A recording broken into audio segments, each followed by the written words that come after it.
Hey guys, it's Alyssa, the hopeless romantic redhead. And I'm Danielle, the whodunit detective. And welcome to Main Character Syndrome.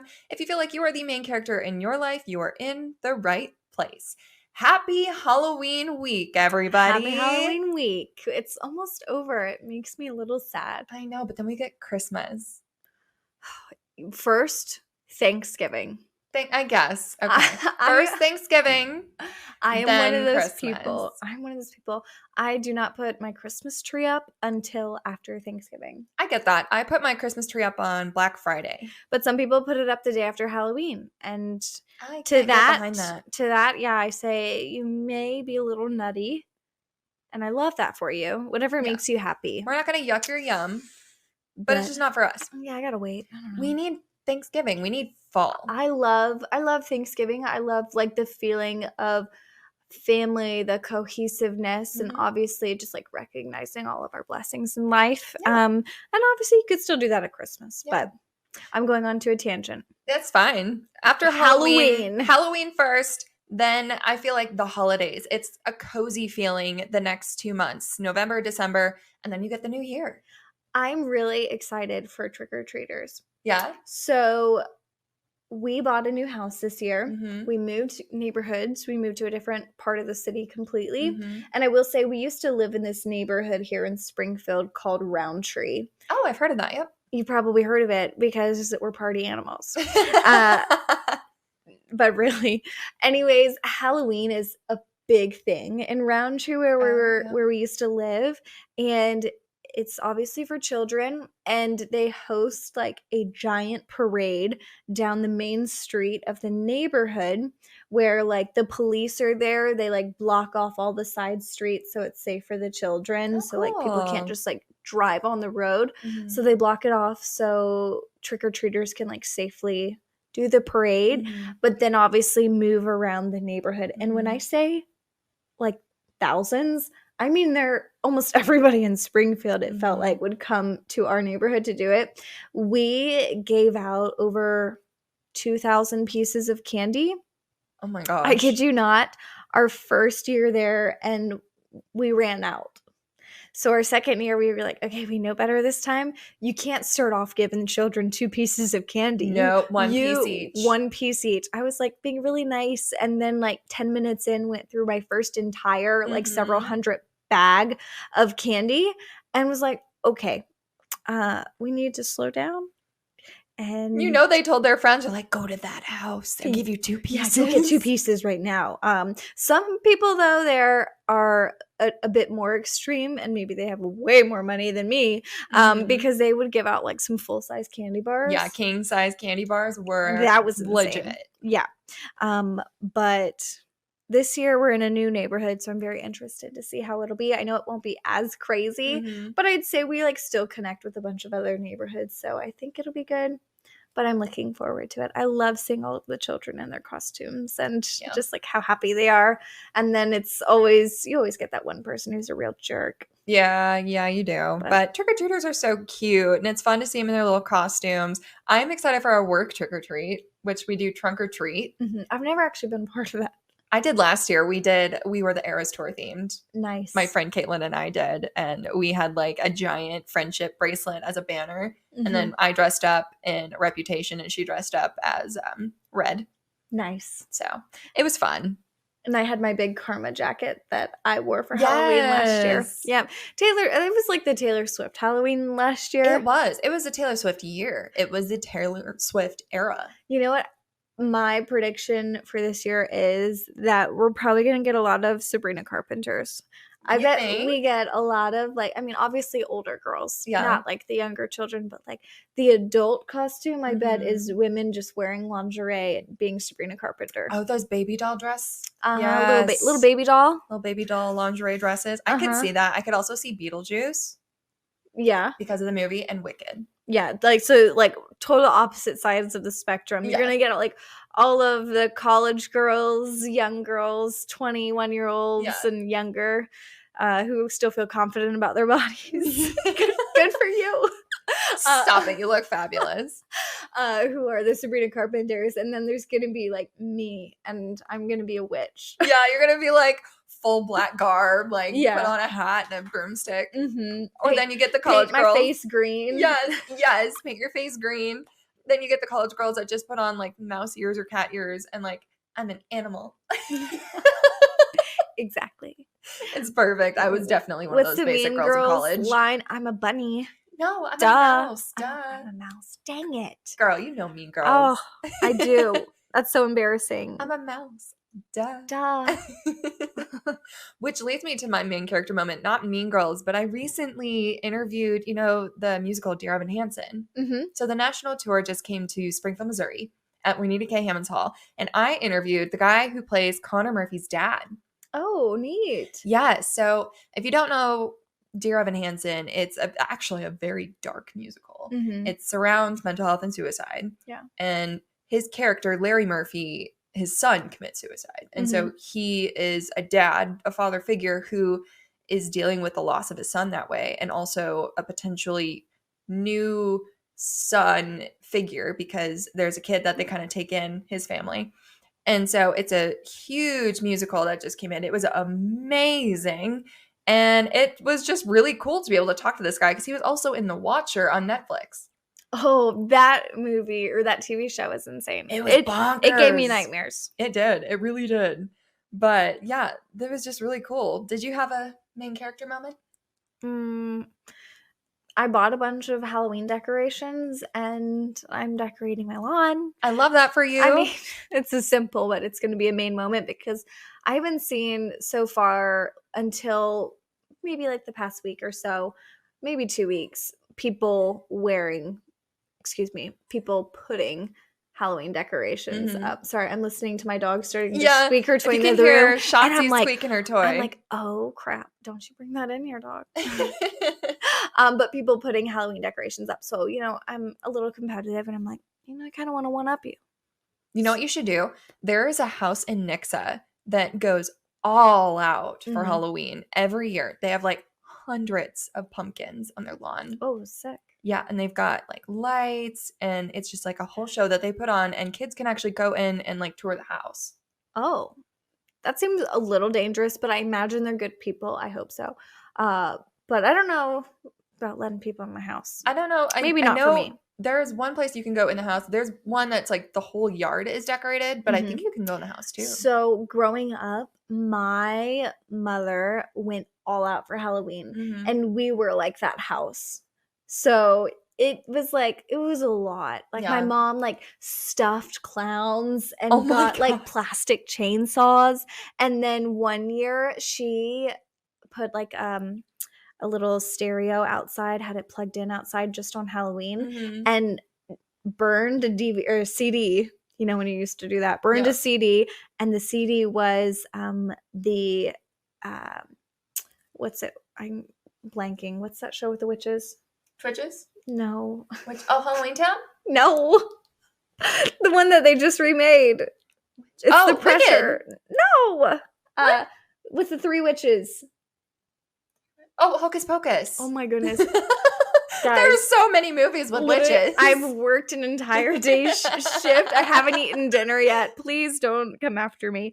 Hocus Pocus, yes. So at the beginning there is this song like, come little children, I'll take Sarah Jessica Parker, away. yes. Yes.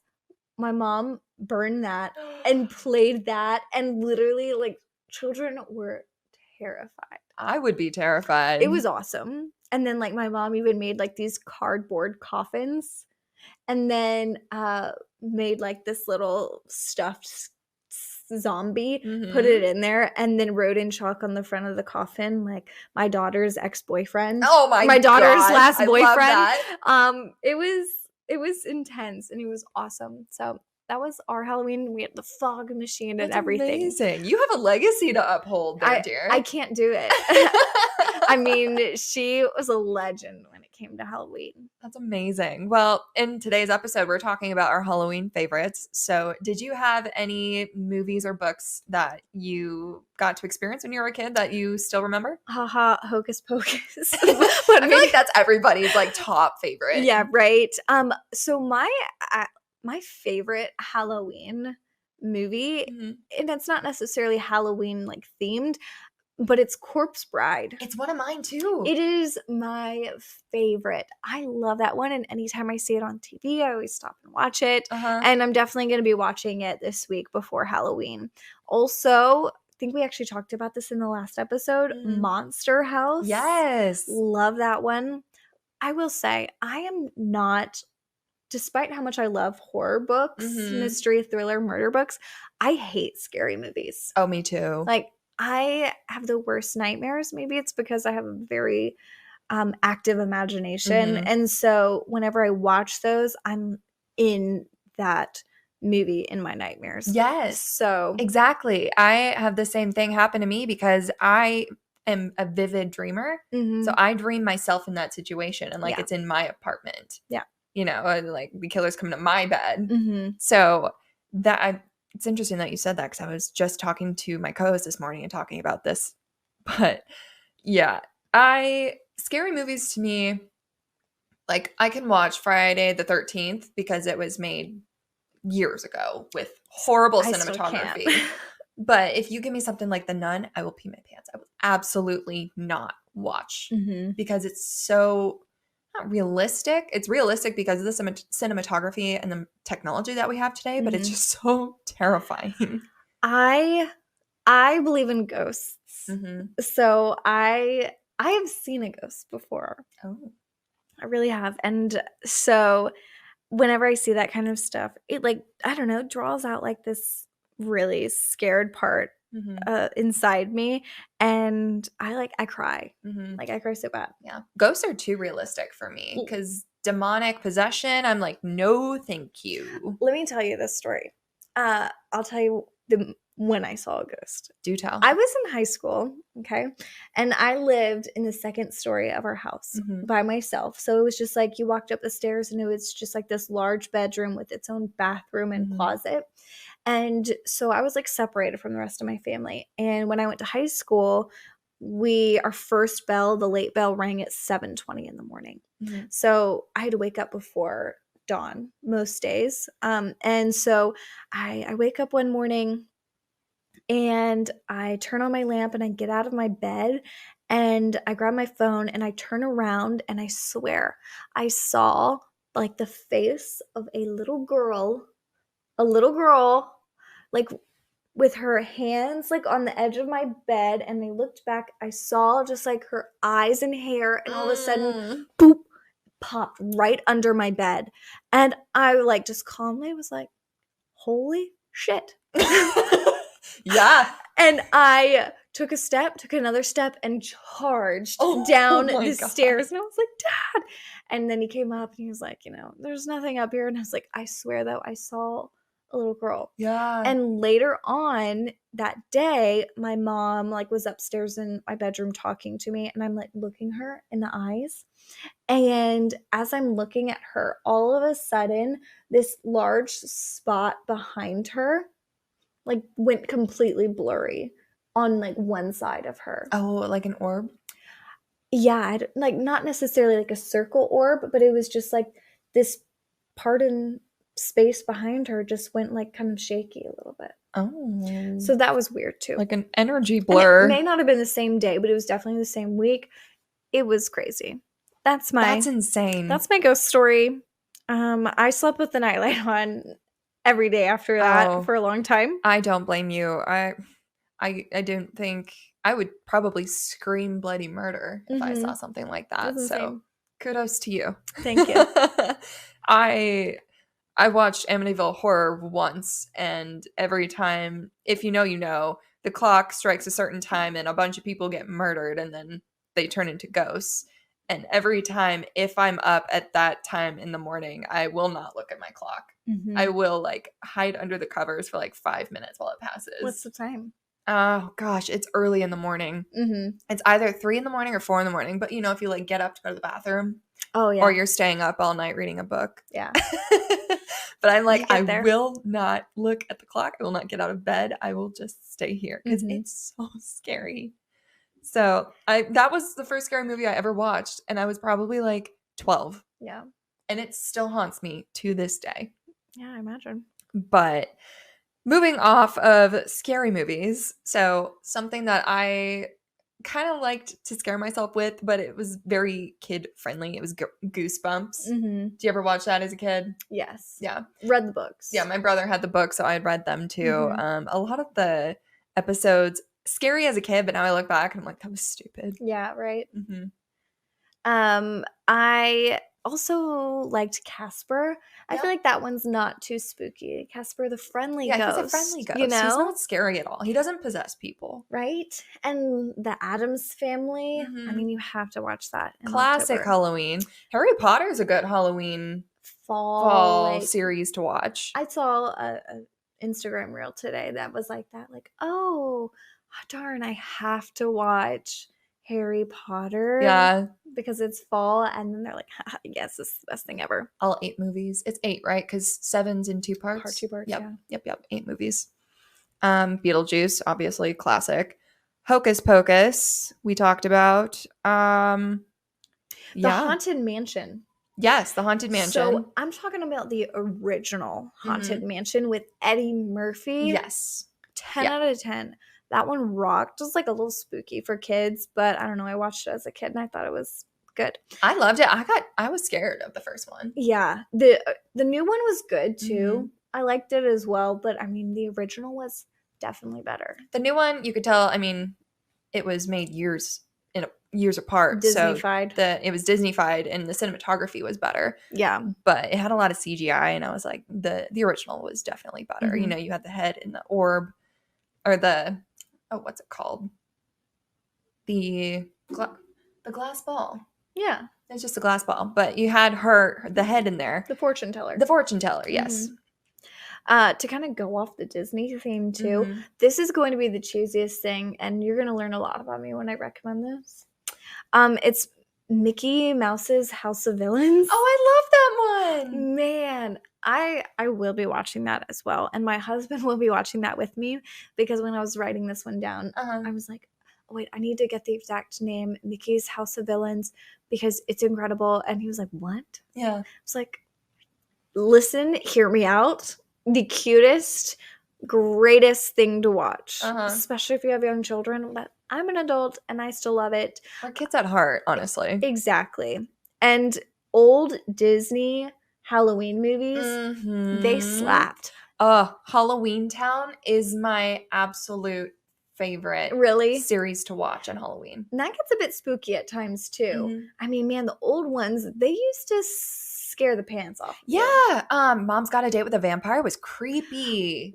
I have the little vampire as well. Yep. And then there's one that's like, Don't Look Under the Bed. Yep. My parents wouldn't let me watch that. Yeah. Like, I watched just a scene of it and they were like, holy cow, no, turn that off. And then I tried to watch it like maybe the next year and they were like, no, like you're still not allowed to watch that. And they weren't ever ones to like limit what I saw. They were just like, that seems way too scary. You're going to get nightmares from this. Yeah. Speaking of, this is a Disney movie. I think it's Disney. Coraline. Yeah, that was creepy. I like that one, but it is also really creepy. It's like, terrifying. Like, for kids? No, it's not good. Yeah, like the button eyes. Oh, gosh. Ooh. Let me give you button eyes. No, thank you. My husband's cringing. He's not in here. But he's like, oh, don't touch the eyes. Twitches is a good one, too. Did you ever watch that one? Yeah. And The Great Pumpkin, Charlie Brown. Classic fall. It's literally, it makes me cry now when I watch it because it was my mom's favorite Halloween show to see, and we would always have to sit down and watch that with her. And I actually have a Charlie Brown Halloween like pumpkin blanket that she bought before she passed away. So I am going to get to sit down on the couch and wrap myself in that and watch that. That's sweet. Have a good cry. Yeah. Well, and then you have The Nightmare Before Christmas, which could be controversial as a Halloween movie, or is it a Christmas movie? It's not. It is a Halloween movie. My older sister swears that it's a Christmas movie, and I'm like, excuse you? Absolutely not. It's about taking over Christmas and making it horrific. That's Halloween vibes. It is so spooky. I mean, you have like the boogeyman in there. It's creepy. Again, it's Tim Burton. Tim Burton writes really creepy, disturbing things. Really great. They're great. They're great, but they are disturbing. Mm-hmm. Edward Scissorhands. Yes. That's also a good baby Halloween movie. Oh, but yeah. Spooky. Love Tim Burton, but you have a strange mind. Here's a book that I would recommend if you want to get into these spooky vibes. I read this when I was like 14, and it still sticks with me to this day. It's called Breathe, a Ghost Story by Cliff McNish. It surrounds Jack, a 12-year-old boy with severe asthma. He moves to a 200-year-old farmhouse with his mother after his father dies. Jack discovers he can communicate with ghosts and meets 4 young children, Anne, Oliver, Gwyneth, and Charlie. The children are trapped in the house by the ghost mother, a 5th spirit who feeds off their energy. The ghost mother then becomes fixated on Jack and takes possession of his mother's body. Jack must fight off the ghost mother and save the children. Interesting. It's a really cute book to read. Yeah. I loved when I was in school reading scary stories to tell in the dark. Did you ever read that one? Oh, that still gives me nightmares. Yeah. I didn't know that it was actually written so long ago. It was published in 1981. Wow. But that's crazy. I loved that one. Good book to read if you want to spook yourself for Halloween. Mm-hmm. Yeah. If you want to have a little bit of nightmares. Yeah. A little nightmare fuel. Mm-hmm. And to top it off, obviously, Scooby-Doo. Who doesn't love a good mystery? Exactly. Scooby-Doo, where are you? Exactly. Gotta unmask the bad guys. Yeah. And sometimes the bad guys are ones who you least expect. Exactly. And it's kid-friendly, and you won't get nightmares from Scooby-Doo. Or you might, and depending on how read the book and then watch The Great Pumpkin, Charlie Brown. Yeah. There we go. Yeah. Have a little bit of a balance. Read like Stephen King's It and then watch The Great Pumpkin. Charlie Brown. Exactly. Brown. There we go. It works. Well, if you guys have any Halloween favorites that you have read or you have on your TBR, if you have any movies you think we should watch or that are your favorites, please let us know. Social media, Main Character Syndrome Pod. For now, to the readers who listen, we'll see you later and happy Halloween. Happy Halloween.